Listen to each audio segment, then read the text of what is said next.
klimara aldira aldatzen leku guzitan.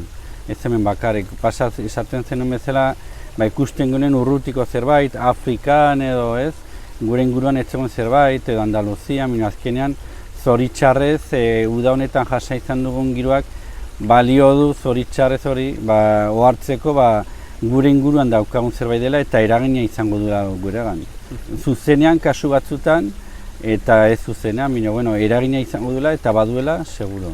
Eta egiterik zerbait badute ekoizleek, adibidez irakurri dugu hemengo ardoaren ekoizpenean baita ere, temperatura aldaketak eragina duela ekoizpenean, ari dira jada planteatzen ustak edo garaiera handiagoetara eramatea, pixkate ekoizlea ere egokitu behar izango da egoera berrira.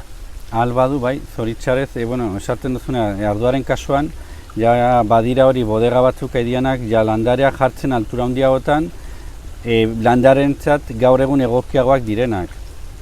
Nik irakurri izan dut Frantzian adibidez, kasu batzutan igo direla Inglaterrako hegoaldera.